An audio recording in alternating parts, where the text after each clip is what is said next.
Contextualised Learning Resources here. Just wanted to go through, I was sitting in one of the webinars done by Andrew Shea. The question came up about doing industry PD or industry currency PD. And they were saying that under the new standards, you're required to do this for every unit of competence.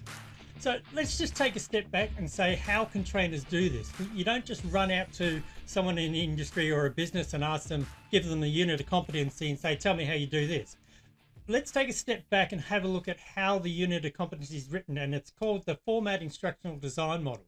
So the why, it starts with why, fans of Simon Sinek would know that. Why is the unit in there in the training and assessment strategy. So you need to have a look at that and go out and explain that to the business. So the RTO should have already done that as part of developing the qualification or the units for the qualification and developing that training and assessment strategy. Then they're required to go back out to businesses and confirm that these units actually do meet what employers require for these qualifications.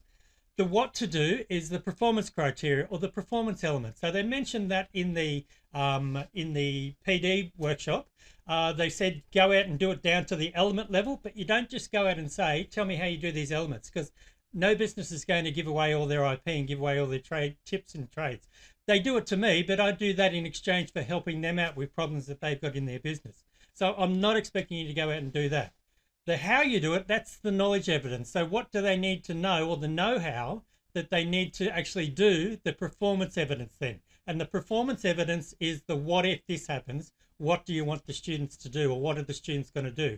Which is, can they adapt what they've learned in the training or what you've trained them to do? And this is what happens in a business. So if you can adapt it to a new or similar situation, that's the outcome of the unit of competency. So when you're looking at the outcome standards for the part of the standards for 2025, then it's based on the what if. Can you do the performance evidence yourself if you're training it?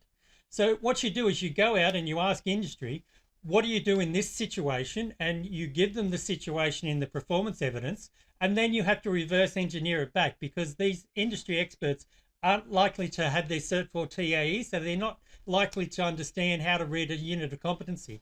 And they're not going to spend an hour doing that or mapping it to it. That's your job as a trainer, to do that for the units that you deliver.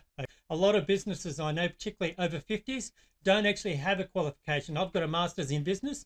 I've got my Cert 4 TAE, so I can map it back to it. But there's not many people out there in running businesses these days, particularly in the 61% of all businesses that are solopreneurs and non-employing staff. Most of them likely not to have a qualification. There's also another 28 to 30% that employ four or less staff. They're again likely to not have a qualification, but that makes up 90% of all businesses. So if you're looking at going out there, you don't have to go to a big business. They're likely not to give you any information, or if they do, it's going to be a blatant promotion for their business. So use this model, go out there, ask them, what would you do in this situation? And then from there, ask them what technology and things that they would use, or they allow them to use, obviously ChatGPT and stuff like this.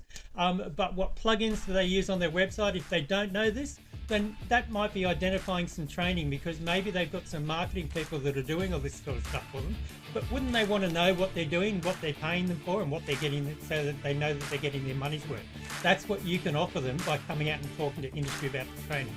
And ultimately, at the end of the day, they want you to overcome the suitability gap, which is the government's official measure that a qualification is not enough to get a job within an employer.